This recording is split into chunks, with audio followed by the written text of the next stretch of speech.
Here are the facts. Dimethyltryptamine, or DMT, is a naturally occurring compound made of carbon, hydrogen, and nitrogen. Think of it as a cousin to serotonin. DMT is present in plants and trace amounts exist in the human body. Scientists aren't sure what role DMT plays in humans, but plants containing DMT have been used in religious ceremonies for thousands of years. In the United States, DMT is a Schedule I drug, and its legal use is restricted to certain religious organizations, such as União de Vegetal. This substance is illegal under Section C, which means there is a lack of accepted safety for use of DMT under medical supervision. The substance is not addictive, yet thousands of people in the US and abroad have used it to experience what some describe as an extra-dimensional plane of reality, vastly different from our own, but just as real. Here's where it gets crazy. According to some researchers, these users may be at least partially correct. It seems that DMT users may have eerily similar hallucinations. In The Spirit Molecule, Dr. Rick Strassman, a professor of psychiatry at the University of New Mexico, notes that many of the 60 volunteers he exposed to DMT reported experiencing an interaction with some other intelligence, an alien presence that communicated with them during their hallucinations. According to Graham Hancock, author of Supernatural, these presences are real and are able to assist human beings. As evidence, Hancock points to the success of ayahuasca clinics, which expose drug addicts to the traditional ayahuasca rituals of the Amazon. After 5 sessions with the drug, Hancock claims more than half of the addicts in the clinic break their addiction completely. Hancock also believes that this drug use and contact with these creatures dates back tens of thousands of years, and that the cave paintings sketched in places like Chauvet, France, are evidence of interaction with these beings. It seems far-fetched. The idea that a psychoactive substance could trigger some sort of extrasensory contact with non-human intelligence is a lot to swallow, especially without proof.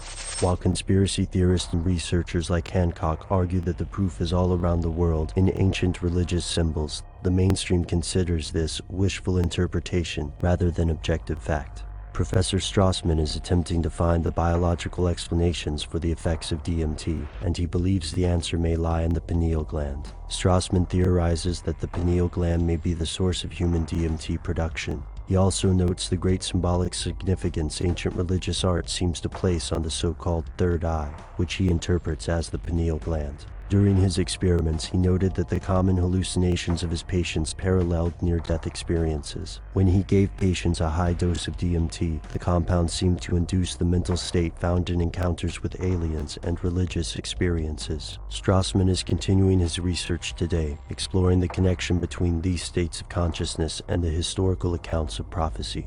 Some conspiracy theorists believe that DMT is illegal precisely because these experiences are not mere hallucinations. What's more, some argue that governments expose citizens to fluoride to inhibit the function of the pineal gland, hoping to keep the revelatory nature of these experiences from the mainstream. Yet it's difficult to believe that a vast government conspiracy this strange could exist without solid proof. And the current scientific research seems to produce more questions. Why does DMT occur naturally in the human body? Why do high amounts of DMT cause users to experience such similar lucid hallucinations? Is DMT just a powerful hallucinogenic substance or something else? Something that ancient civilizations have used for centuries and modern science has only begun to rediscover. In this video, I'll be discussing the various interpretations of the third eye and its connection to our so-called reality and dream worlds. Let's start with the pineal gland. The pineal gland is a small organ shaped like a pine cone, hence its name, which I'll get into later. It was also the last endocrine gland to have its function discovered. Its location, found deep within the brain, implies its significance. This led to it being considered a mystery gland, with all kinds of superstition, myth, and even metaphysical theories surrounding its supposed function. It's often associated with the sixth chakra or third eye called ajna in yoga. It is believed to be the dormant organ which can be awakened to unlock our hidden telepathic abilities and our inner vision. In the physical body, did you know that the eye views objects upside down? Then it sends those images it observes to the brain, which interprets them and makes it appear to us as right side up. According to René Descartes, who considered the pineal gland the seat of the soul, said it was our link to the one non-material part of the universe, the mind. This is one reason why I never try and refer directly to the terms right, wrong, good, or bad, because I find them to be such vague extremes that don't actually exist except on paper in people's minds. Generally, those terms are left up to each individual's imagination to determine which is which, until they're pulling rabbits out of their own hat and eventually pulling people down with them. I do think that the terms positive and negative are ideas we can relate to because it is what lines the very fabric of our universe and essence of our being. Life and death, light and dark, hot and cold, ad infinitum.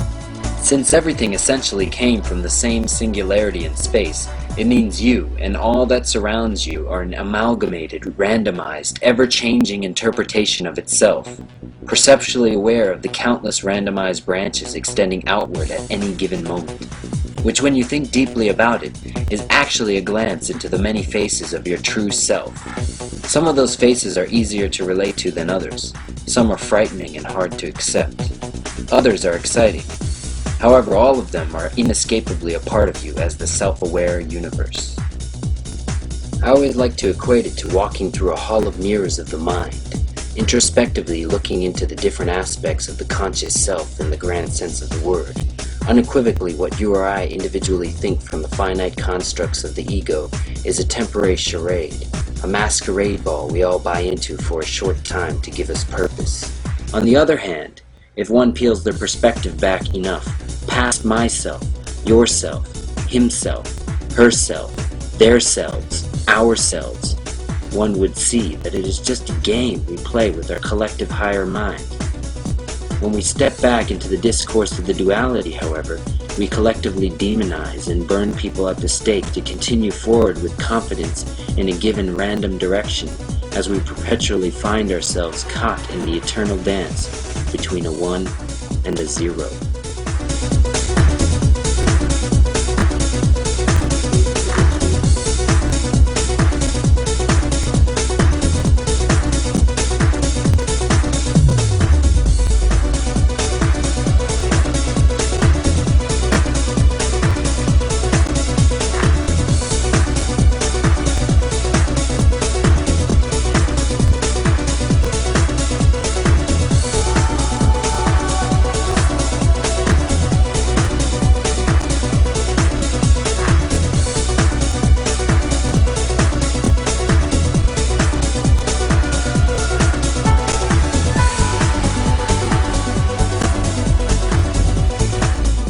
The interior of the pineal gland, all along the inside, has rods and cones just like the retina on your eye.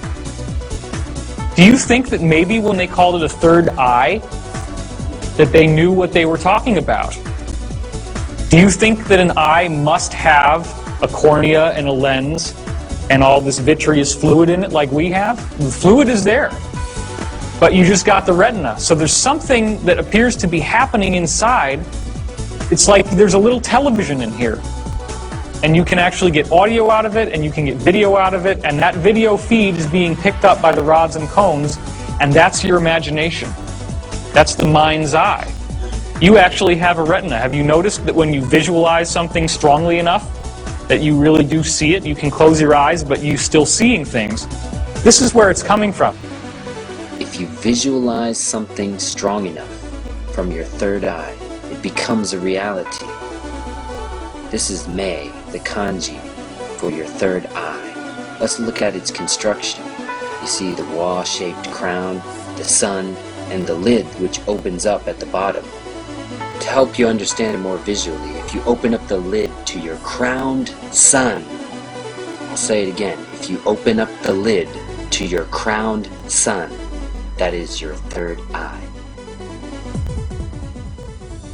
This leads me to the next connection in that kanji character. If you look at the open lid, it's actually a number 6. Look at the left-hand side. There are 6 emotions, 6 senses, 6 directions, 6 classes of characters, and the universe also has a number 6 in it. And if you close the lid at the bottom of the left-hand side, you'll see it's closed. That's deceased, or the late, or dying. As you can see, there's a lot more to kanji than meets the eye, pardon the pun. Allow me to continue. If you put a regular eye next to your third eye on the left-hand side here, and then you think about it with imagination on the right-hand side here, you are in meditation. Nearly every ancient culture knew of the hidden powers of the pineal gland and what it does to connect us to this reality. If you still have a hard time grasping this, just look at the shape of the pineal gland versus the shape of a pine cone, the lotus flower, our universe, and how it folds in on itself.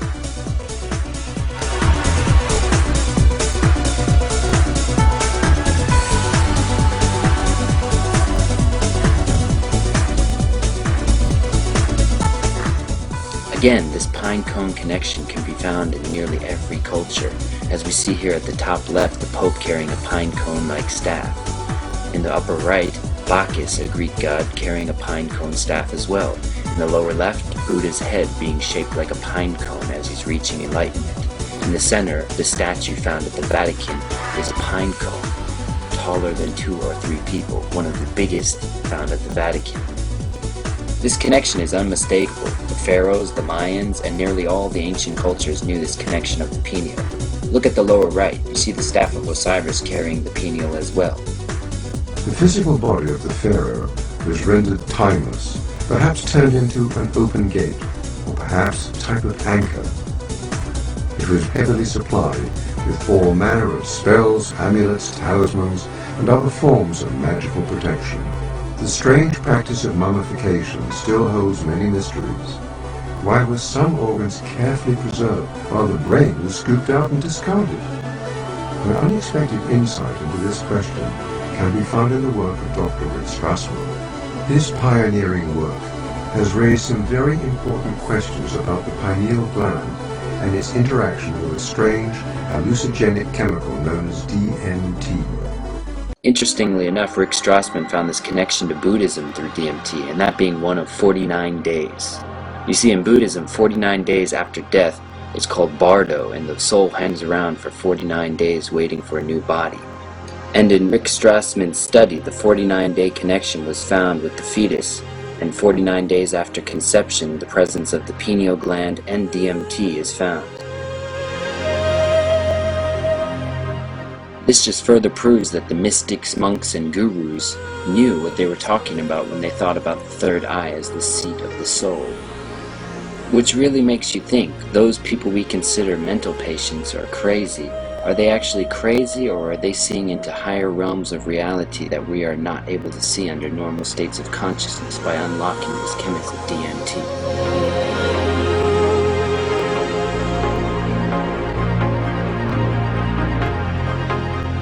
Rick Strassman found in these studies that people were reaching the same results, seeing the same things, and going to the same altered states of consciousness, all from different walks of life.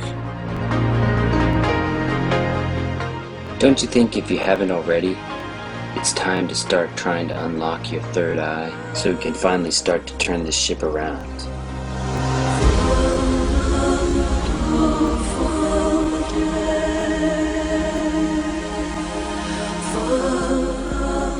We'll now take a quick look at pineal gland symbology and the pine cone. Why the truth and information about this knowledge has been a well-guarded secret of the priest class for a great many years. The symbol of the all-seeing eye has always been a part of Earth's creation mythologies and mysteries. In ancient Egypt and in the modern-day dollar bill, it is symbolized by the eye of Horus, or the all-seeing eye. The symbol was passed down through the ancient mystery teachings of Babylon and be found on the American dollar bill. Why the symbol of the eye? The eye is the observer of reality, or the illusion of reality. In the physical body, your eyes look outward. Though it views objects upside down, it next sends the message of what it observes to the brain, which interprets the image and makes it appear right side up to us. For the human body has another physical eye, whose function has long been recognized by humanity. It is called the third eye, which in reality is the pineal gland.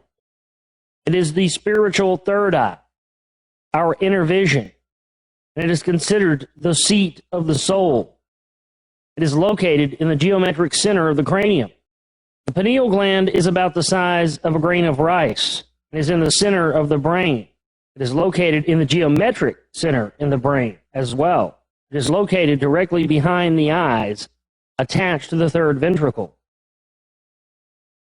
The true function of this mysterious gland has long been contemplated by philosophers and spiritual adepts. Ancient Greeks believed the pineal gland to be our connection into the realms of thought. The Decalcify called it the seat of the soul. This gland is activated by light, and it controls the various biorhythms of the body. It works in harmony with the hypothalamus gland, which directs the body's thirst, hunger, sexual desire, and the biological clock that determines our aging process. When the pineal gland awakens, one feels a pressure at the base of the brain. This pressure will often be experienced when connecting to higher frequency. A head injury can also activate the third eye pineal gland. While the physiological function of the pineal gland has been unknown until recent times, mystical traditions and esoteric schools have long known this area in the middle of the brain to be the connecting link between the physical and spiritual worlds. Considered the most powerful and highest source of ethereal energy available to humans, the pineal gland has always been important in initiating supernatural powers. Development of psychic talents has been closely associated with this organ of higher vision.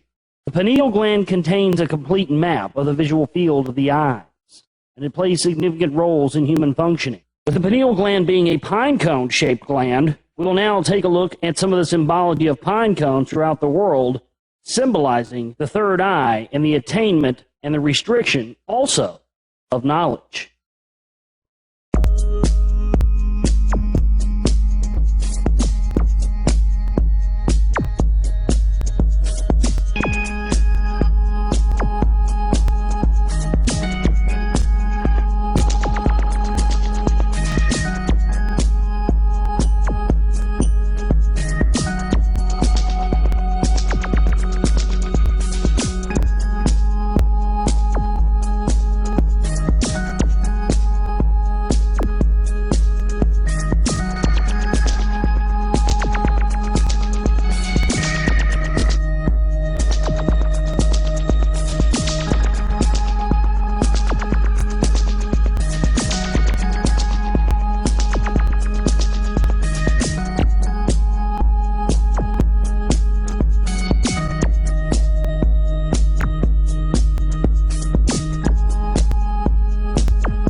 The most fascinating of all pine cone pineal gland iconography is found in Rome at the Vatican.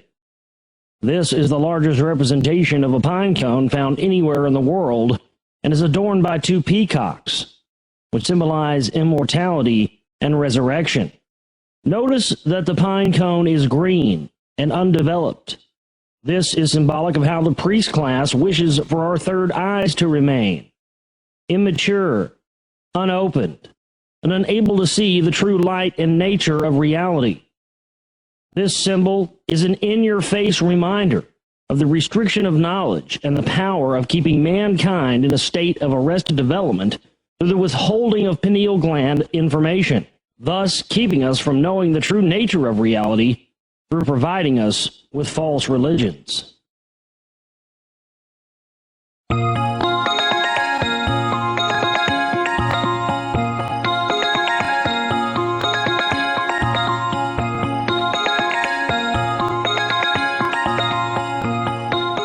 DMT, or dimethyltryptamine, is a substance produced by the pineal gland that is believed to facilitate the traveling of the human soul in and out of the body.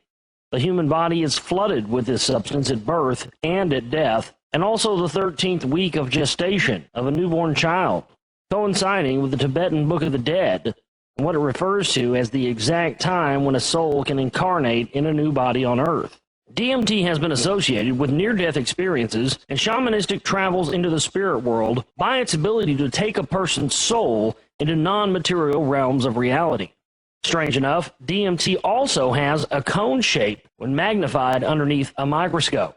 Clinical studies of DMT have shown patients to contact alien and reptilian-like creatures who claim to be waiting for them during these experiences. Shamans have used ayahuasca, which contains DMT, to communicate with their quote-unquote gods for centuries. While science doesn't officially claim to know what DMT is actually for, research into dimethyltryptamine will show that this substance produced by the third eye allows a glimpse into realms beyond our 3D world. Buddhist monks spend lifetimes to know this power, and there is more to know on DMT than we have time to cover here. So please look into dimethyltryptamine, DMT, for yourself. Another interesting connection to the pineal gland is Sirius. Often referred to as the portal to Sirius, it appears that this knowledge of the pineal gland and DMT was known by the priest class of the Egyptians as well as by the priest class of today. You will find reference to both the pine cone and Sirius to be important elements of the Freemasonic system. The star Sirius is commonly known as the dog star, and the dog is associated with the 13th Kabbalistic pathway of Gimel and is the guardian of the threshold. The dog is also that of the ancient Egyptians and their god Anubis. Anubis is the lord of mummification. It is also associated with the death trance, which seems interestingly related to dimethyltryptamine or DMT. The dog is also used by the Greeks as the three-headed dog of the underworld known as Cerberus, and that of Dr. John Dee's chronozon of the Enochian magical system, who is the intelligence of the veil of the abyss. The dog also represents the mammalian brain of the cerebellum, which resides atop the reptilian brainstem and is the headquarters for the autonomic nervous system. Between the hemispheres of the cerebellum, one will find the vestigial eye of the pineal gland. There is much more to know about the pineal gland, dimethyltryptamine, and Sirius than we have time to cover in this short video. But I hope you will use this as a springboard for your own research and as a tool to enlighten others on the true nature of our reality of illusion.